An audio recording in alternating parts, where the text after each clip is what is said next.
Hello, everyone. Welcome back to week 13 of Anthropology 415, 593 ethnographic methods. We are here in analysis. We're in Wednesday.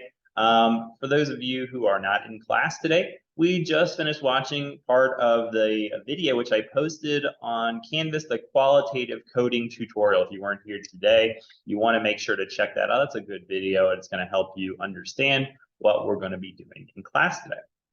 So we're going to be doing some coding today. Those of you who are in class, did you print out your materials? You got something to work with? That's good. If not, I do have those internet sources from last time. Hey, Kathy, come on in.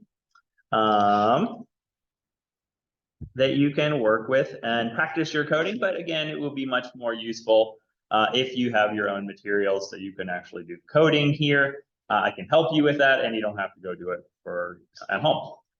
Before we do, I wanted to talk about, we're going to jump into that, but before we do, I want to talk about the presentations which are coming up next week. Let's take a look at the syllabus.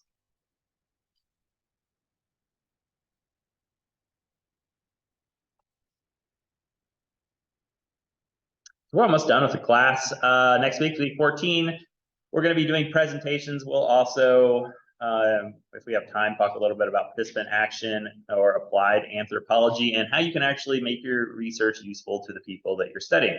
But primarily what we're going to be doing is presentations. I posted a presentation guide yesterday, so if you haven't taken a look at it, we'll take a look right now. So next week is our presentations in class. Your presentation should be about 10 to 15 minutes long and discuss your research questions, the variables you examine, and your field work and your results. You need to make a PowerPoint, you get up here and you will present to the class from the podium, just like I did. And I gave you, just like I gave you an outline for your paper, I gave you an outline for your presentation. And if you look carefully, you'll see that this, for the most part, follows, not exactly, but for the most part, follows the general flow of your paper. And that's on purpose because your papers are also going to be due next week. So if you do this, then hopefully it, gets you ready for that. So things that you should have about 10 or 11 slides. First slide, an introduction, big picture, title slide, what you're doing, you kind of introduce the 1,000-foot view of your project. The second slide is your research question. You want to answer questions like, what is your research question? Why did you pick this question? How did you change or modify your research question over the course of your study? If you did, why and how? Third slide should be about your variables. What are the two salient variables you're working with here? Why did you choose these variables to answer your research question? How did you operationalize these variables? Did you have to change any of your variables again? And if so, why and how? Your fourth slide, some people will also, I should say relevant, we'll split this into two separate slides because you might have a lot of background research. Any of these things you can make into more than one slide. It's not like this is just one slide each, but it's just to give you a general flow. Background literature, why is your project relevant? With the background literature, what important facts does your audience need to know about the region or the topic you're researching for your presentation or your paper to make sense or be relevant to them? The main bulk of what you're actually going to do is kind of go through your methods. And again, these match up with the types of methods that you need to do for your paper. So what you're going to do in slide number 5 is you're going to describe your 5 participant observation events. You can put a picture up there, it'd be cool. Who'd you work with? What'd you do? What'd you learn from these encounters? And what challenges did you face? The next slide is about your interviews and life histories. Again, describe your 3 semi-structured interviews that you did. Who'd you interview and why? What'd you learn from these? Slide 7, you can do either surveys or cultural domain analysis. On your paper it said or. Some people did both. So you can do both, or you can just do the ones that you did. If you did the surveys, describe your survey methodology. What kind of questions did you ask? How many surveys did you send out? How many did you receive back? What did you learn about surveys that you didn't get from participant observation? Or if you did or cultural domain analysis, describe the cultural domain you analyzed. Why did you pick this domain? What types of domain analysis? How did these domain analyses add to your understanding of the research question? The 8th slide, digital artifacts. Talk about the digital artifacts that you had. You could put them on slides. That'd be really cool so we can see them. What did you collect? Where from? What websites? How did you analyze these? And what did you learn? And then the last 3 slides are like big picture again. So the middle is all about your methods. Then slide 9, results. Based on the intersection of your variables, what did you discover? What is the specific relationship between your variables? Was your initial hypothesis about that relationship correct, or did you have to create a new one? Number 10, sorry, this is from the, I'll be there. Analyze the results in the context of your background literature. How does your research finding connect to the big picture? This is your so what question, right? So what? Why? What's the big point? What's the point or the take home part of your research? And then in conclusion, you wrap it all up. You restate the overall message and include 2 future research that if you were going to continue this project or someone else wanted to pick up where you left off, what should they continue to research?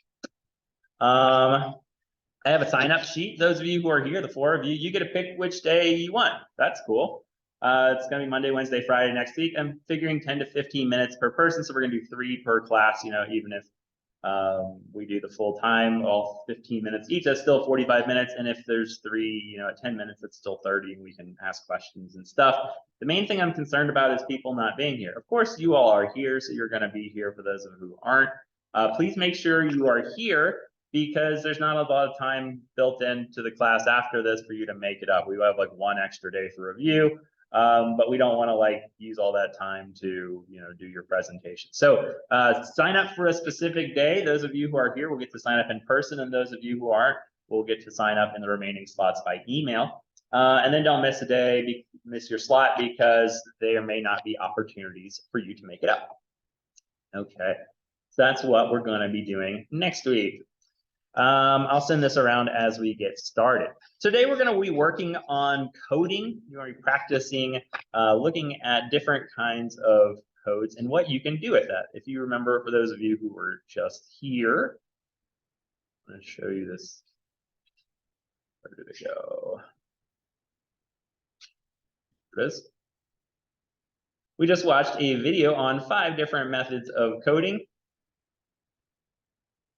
1. Search. 5 common methods utilized to the initial stage: in vivo coding, process coding, descriptive coding, structural coding, and value coding. So we're going to be working on this today. If you are not here, again, watch the video so you can know what the difference is. We're going to be working primarily with descriptive coding, right? Because you're going to be talking about what people say. Process coding and especially structural coding is useful, but we're not going to be really using it that much. Value coding may be useful to you as well if you are doing a question that's focused on a belief. Remember, some of your research questions are like beliefs about water usage versus actual water usage, right? Anything that's a belief or I feel kind of question is going to be a value code. Descriptive codes are probably your bread and butter as coding, right? So I use this all the time in my field work, you know, farm. Every time I went to the farm, I, you know, coded that. Cacao economics, that was a big one in mine, or cacao and religion. These are big kind of descriptive topics. So when I look at a paragraph, right, it's coded for, oh, this paragraph's about religion and chocolate, and this one's about economics and chocolate. We also may use in vivo coding, right? This is especially if you find a really cool word or phrase, or a topic, a phrase keeps coming up, right? Corruption was something that you guys talked about a bunch. So if the term corruption comes up a lot, then that might be a good code, especially if it's in a kind of a local vernacular, right? Like stealing the money or something like that. So this is actually from my field work. We had this code called eating the money, right? So this was a Maya metaphor about why people got sick, right? That instead of growing food and eating it, people work for wages, and then they use that to eat the money, right?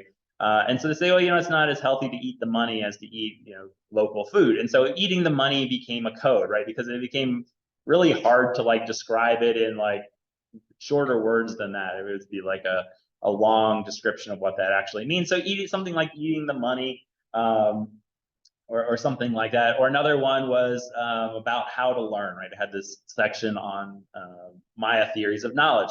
So this idea of shoots to cool, or stealing knowledge, which is like learning by doing, became an in vivo code, right? It became something that like anytime someone was talking about learning by doing, but oh, shoots to cool, right? Because it was easier to write it in the local vernacular than to write a long description of what that might be. So we're going to practice coding here in just a moment, and then we're going to work with exemplar quotes if we have time towards the end of class. So those of you who have your own materials, hold it up so I can see what you got. How many pages do you think you have printed off right now? 15, let's say 40. More than 50, that's great. Lots, that's great. So if you have those, we're gonna start with that. John, I have some, do you have your, the printed off Facebook stuff I gave you last time? Do you need it? No. Okay, I got an extra copy right here. So what we're gonna do is you're gonna start with a little bit of inductive coding. I want to remind you, don't remember what the difference between inductive and deductive coding is. This is a great quiz question for the week.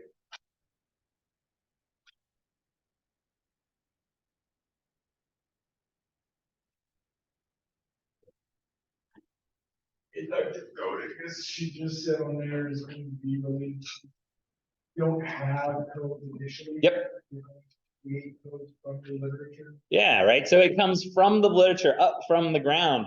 And I think if we have time on Friday, we're going to look at a little bit of deductive coding, or if not, we're definitely going to do a whole unit, probably do 4 weeks on kind of cultural analysis and media stuff next semester. If you take the writing class, we'll be doing a lot of deductive coding in there.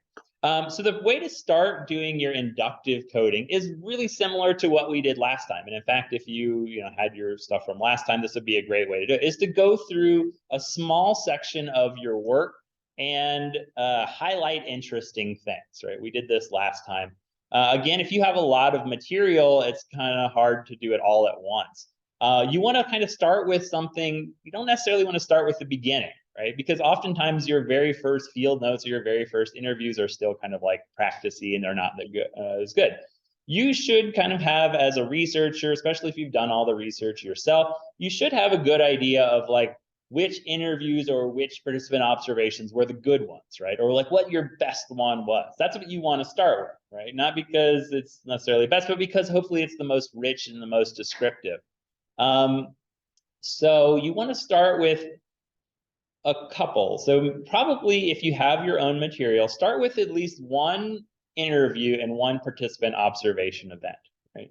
We'll do more later, but that's a good place to start.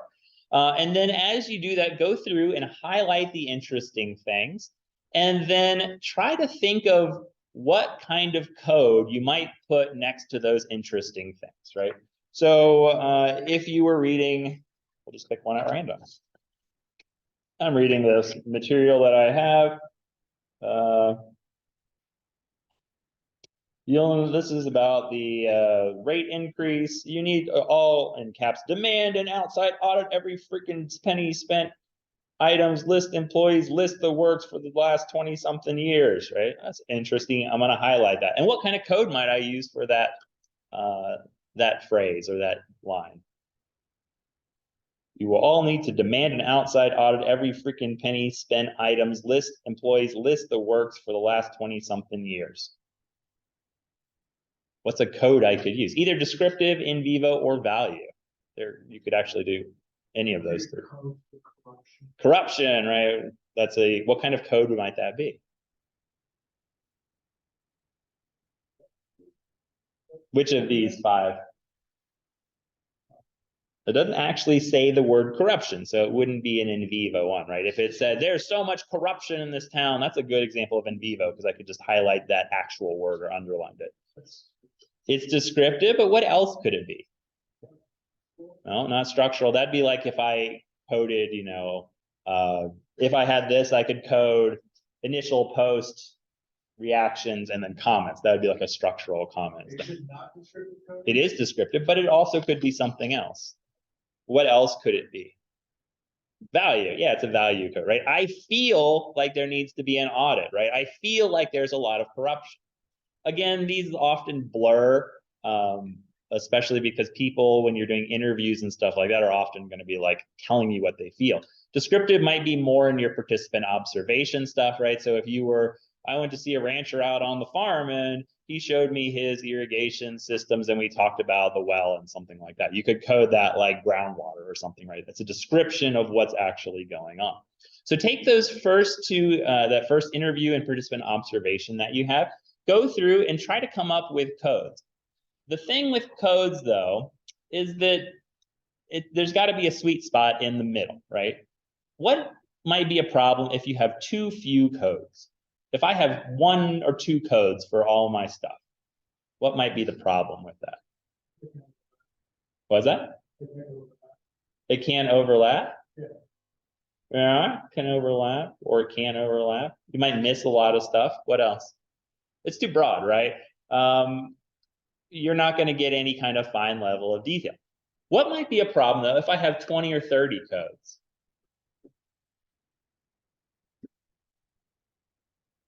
It's confusing. You're only going to get like, I saw this in my research. At the beginning, I was coding everything. Like, oh, that's, feeding chocolate to Mask or something like that, or to Saints. And there was only like 2 instances in the whole thing, right? It was there wasn't enough cases for each code to like actually mean something.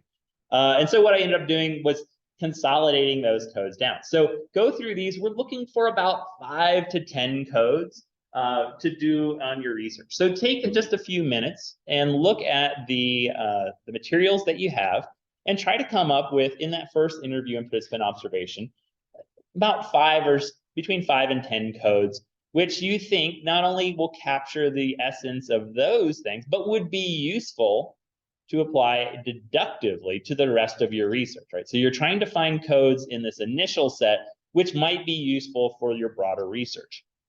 We're going to take about 10 minutes to do that. And then while you're doing that, I will pass around the sign-up sheet, and you can sign up for a presentation slot next week. Resume. Those of you who are, if you are online, hopefully you did the activity we just talked about in class, in which you go through your exemplar interview and your exemplar participant observation in order to generate between 5 to 10 codes. So those of you who are here in class, let's talk about, what did you do? What kind of codes did you come up with? Anybody want to give me your 5 to 10?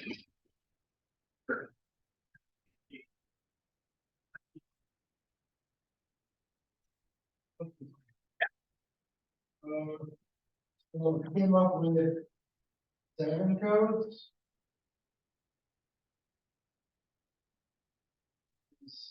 Public outrage, education, rising prices. Hang on.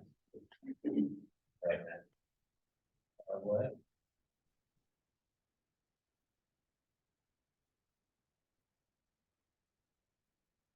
What was the second one? Rising prices. Was it? Education.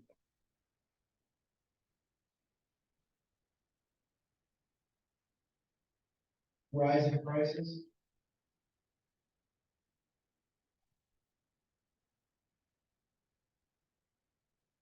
Infrastructure issues.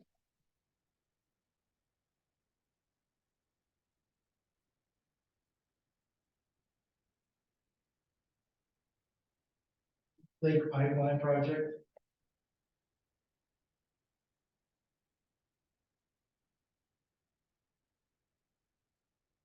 Meter discrepancies.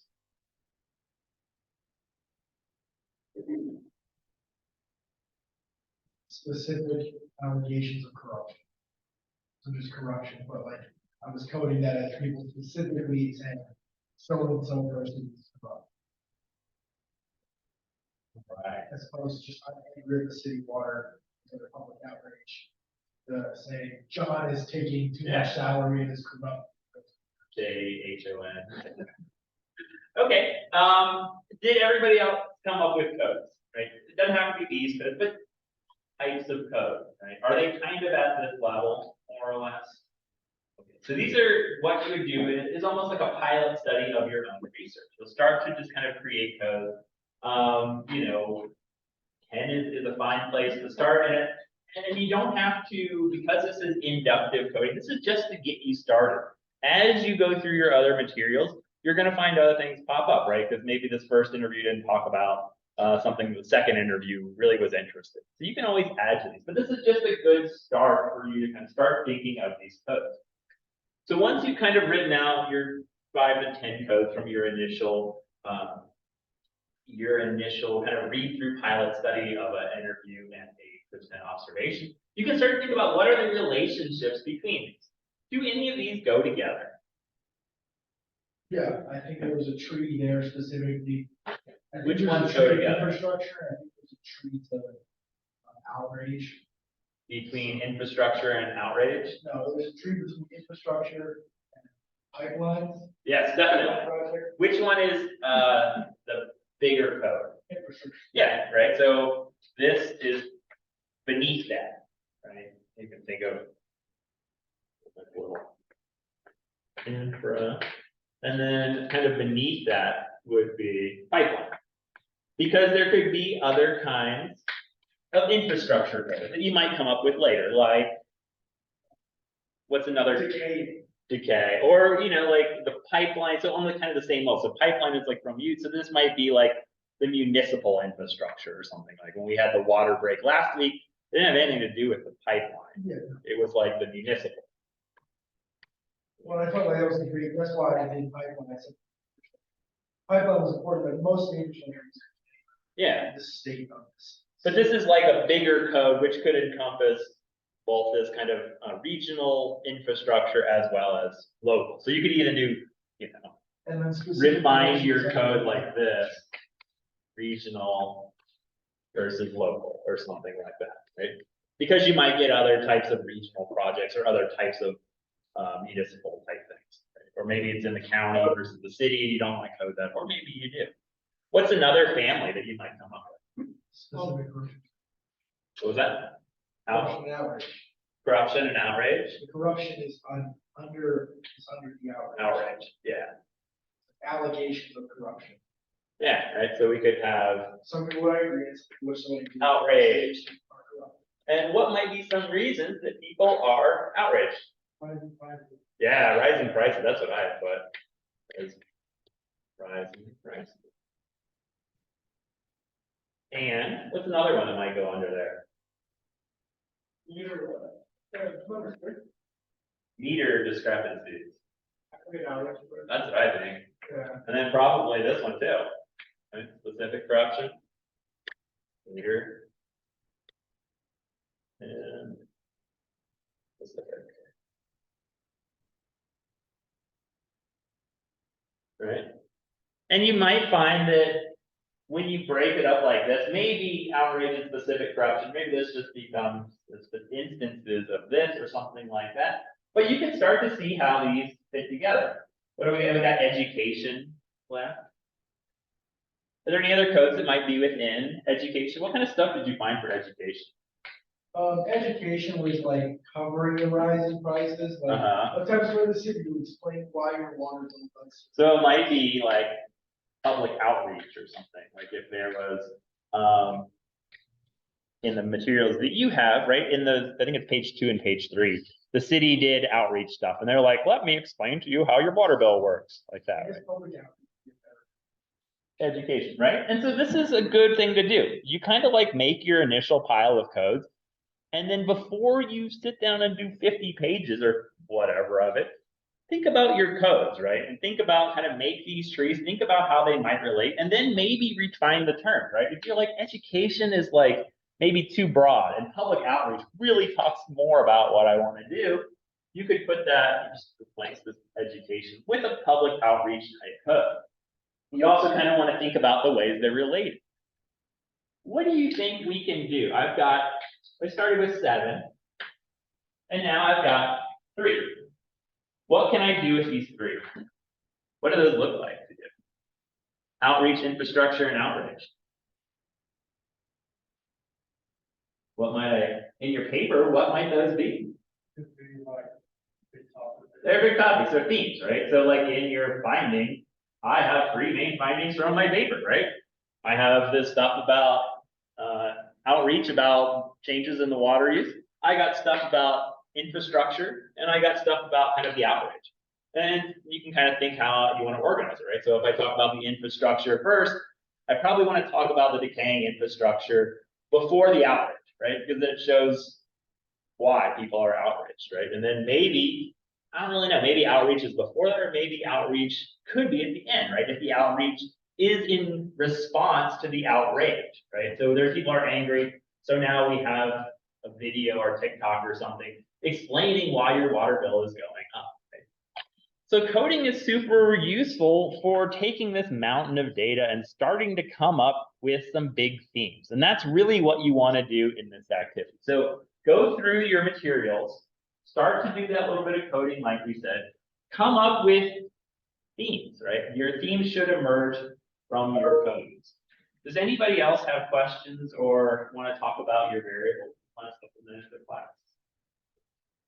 Do you feel like you have a good idea of this step of the process and can apply it to the rest of your stuff, right? So again, this is inductive coding. Your codes are not set. So if you get to interview number 3 and something pops up that's like not about any of these topics, right? It's about, you find something really interesting about the history of water, or someone's talking about how it used to be all this pond surface water here, and now there's not, right? You might add another code family about like history and how it changes over time. So it builds on each other, but this is a good way of starting. Start with a small section, use it as a pilot study, and then use those codes and apply it kind of back to the rest of your materials if they actually work, or if those initial pilot studies were not really representative of what you're doing. So when I interviewed they're my mother-in-law, so like, they were like pro-dairy.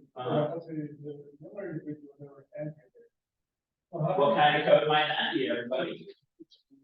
What kind of code might we use? Not like what code, but what kind of code? If you are pro or anti-dairy. Yeah. A value code. Yeah, I feel that the dairies are good, or I feel like the dairies are ruining our local landscape, right? You could have a code like beliefs or ideas about. But I put pro-dairy, anti-dairy, so that's like there's two. And so what might you do? You might link those codes together into a bigger code called what? Instead of having a pro-dairy, anti-dairy, what code might link those two together? We're talking about like how the dairy can put your money into their. Yeah, maybe, but like what's a bigger parent code? Right? This will be our last thing we do for today. If I got, just like how we did with John's, and I code these as, is my value code, I have a value code, pro dairy, anti-dairy. And I think, I have this hunch that there's probably a code that connects those two together. What might that be? What do you think, Ted?